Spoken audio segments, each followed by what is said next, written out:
बच्चन बाबूजी महाराज, दुनिया की कार्रवाई के लिए मन और सूरत का नीचे उतार होना जरूरी है। बरक्स इसके परमार्थी कार्रवाई में मन और सूरत ऊपर को खींचते, सिमटते और चढ़ते हैं। इसी वजह से परमार्थ मुश्किल है। तन और मन को खिंचाव और चढ़ाई के दबाव की बर्दाश्त नहीं है। अगर सत्संग, ध्यान, भजन वगैरह में सूरत और मन खींचते और चढ़ते हैं तो समझना चाहिए कि दुरुस्ती से बन रहे हैं, वरना कमी है जिसके लिए जतन करना चाहिए। दुनिया के बंधनों में कमी आनी चाहिए। ये मुमकिन नहीं है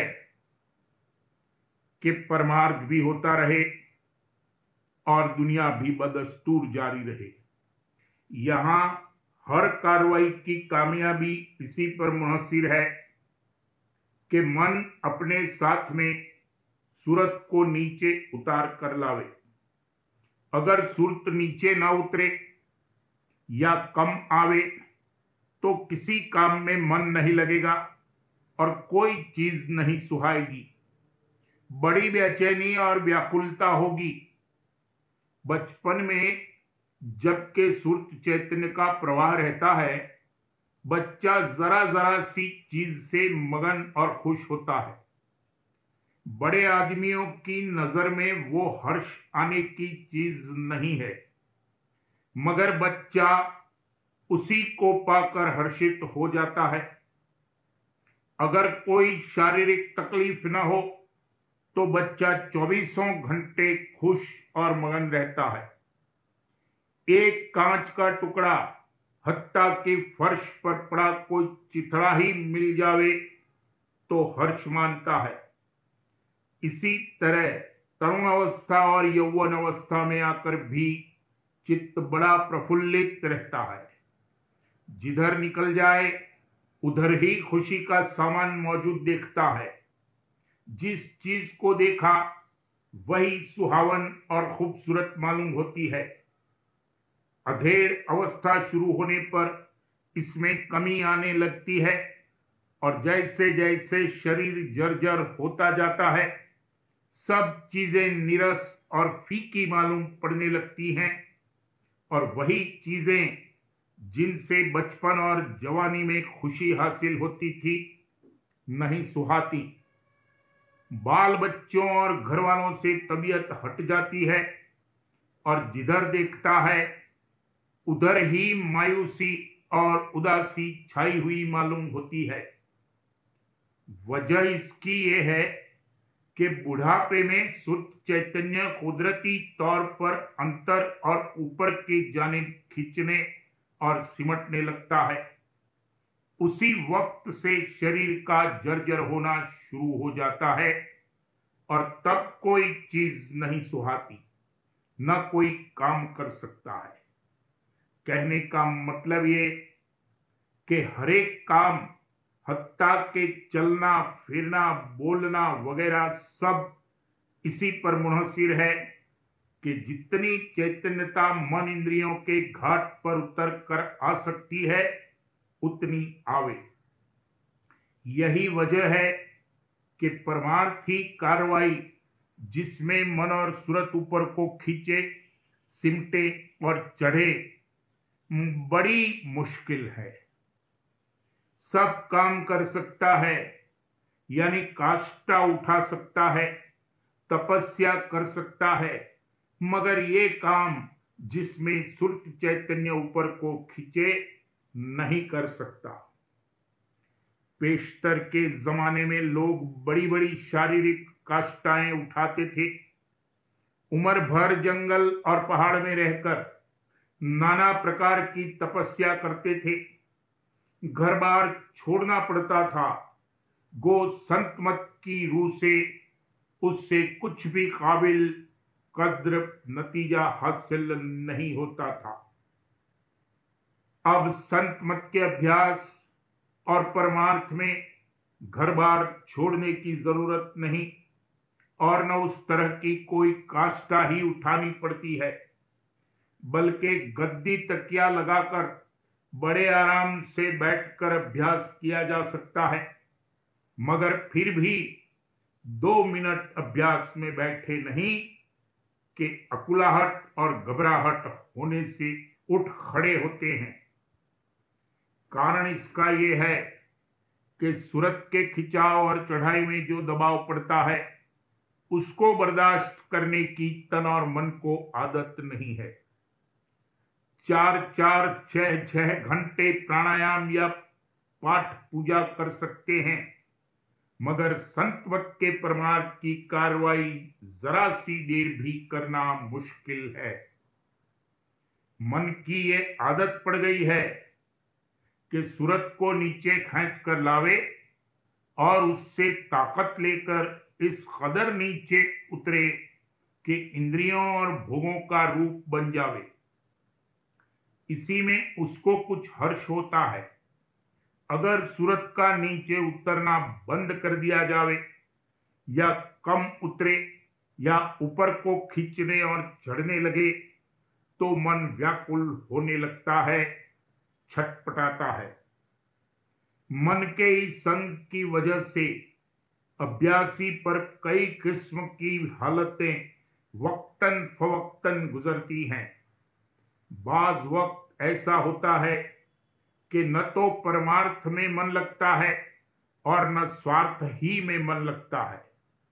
शुरू शुरू में तो सब अच्छा अच्छा मालूम होता है, परमार्थी कार्रवाई भी कुछ कर लेते हैं, मगर बाद कुछ अरसे के महसूस होता है कि न दीन के रहे और न दुनिया के। न तो परमार्थ और अभ्यास ही बन पड़ता है और न दुनिया का काम ही कुछ कर सकते हैं। परमार्थ में चित्त न लगने की वजह यह है कि इस कदर सूरत नहीं चढ़ी कि कुछ अंतर का रस प्राप्त होता, और दुनिया में मन न लगने की वजह यह है कि सूरत के नीचे उतार और भाव होने में रोक लगाई जाती है। यानी मन जो सूरत को नीचे उतारना चाहता है, उसको बंद कर दिया जाता है या उसमें कमी की जाती है। इस खींचातानी में तकलीफ और घबराहट होती है, और चूंकि सूरत की धार उतनी नीचे नहीं उतरने पाती जितनी की उतरनी चाहिए, इसलिए काम काज में मन नहीं लगता। बहुत खाने वाले आदमी, मसलन चौबे और कसरतबाज, जब तक इस कदर न खावें कि तनाव होने लगे, तब तक उनको खाने में मजा नहीं आता। खाने के बाद तन बड़ा हर्षित और प्रफुल्लित होता है और उसकी खबर मन को होती है और मन भी हर्षित और प्रफुल्लित होता है। ये महज आदत की बात है। उसी तरह से मन की भी आदत पड़ गई है कि जब तक सूरत को खींचकर नीचे के घाट पर उतार कर न लावे, तब तक वो कोई काम नहीं कर सकता। दुनियावी ओझले में थोड़ी बहुत परमार्थी कार्रवाई कर सकता है, मगर निरानिरी वही कार्रवाई करना बड़ा मुश्किल है। जो लोग बिना दुनियावी ओझले के परमार्थ में नहीं लग सकते, उन पर अगर दया करनी मंजूर होती है तो उनको सेवा में लगाया जाता है और उसके बहाने वो सत्संग की हाजिरी भी दे सकते हैं। अगर इस तरह का कोई काम, मसलन बाजार से मिठाई, मेवा वगैरह खरीद कर लाना, सजावट करना वगैरह न हो, तो वो सत्संग या दर्शन के लिए भी न आवेंगे और परमार्थी फायदे से कतई महरूम रहेंगे। ऐसे लोगों का ये हाल देखने में आया है कि जब तक उस किस्म का ओझला और सहारा रहा, तब तक तो वो करीब करीब रात दिन सत्संग में ही रहे, मगर ज्यों ही वह ओझला और सहारा निकला के सत्संग से अलग हो गए और फिर बाद में जैसे दस्तावेज में कोई बात लिख देते हैं तो उससे बंध जाते हैं, उस तौर पर टेक बांधे रहे कि हम राधा स्वामी मत के मानने वाले हैं, वरना उनकी कार्रवाई खालिस दुनियावी हो गई और परमार्थ का नाम भी न लिया। कहने का मुद्दा ये कि मन का खवास और स्वभाव बदलना चाहिए। रफ्ता रफ्ता ऐसी आदत डालनी चाहिए कि जब सूरत ऊपर को खींचे और चढ़े तो मन बजाय व्याकुल होने और घबराने के सूरत के साथ खींचे और चढ़े। सत्संग, सेवा, दर्शन, सुमिरन, ध्यान, भजन में अगर सूरत और मन खींचते और चढ़ते हैं तो समझना चाहिए कि वो दुरुस्ती से बन रहे हैं, वरना कमी और खामी है और इसके लिए अंतर व बाहर जतन करना चाहिए। परमार्थ बनना बड़ा मुश्किल है। तन और मन की काया पलट होगी तब परमार्थ बनेगा। अगर दुनिया के बर्ताव व व्यवहार और मोह व बंधन में फर्क नहीं आया है और न आ रहा है तो जान लो कि परमार्थ नहीं बन रहा है।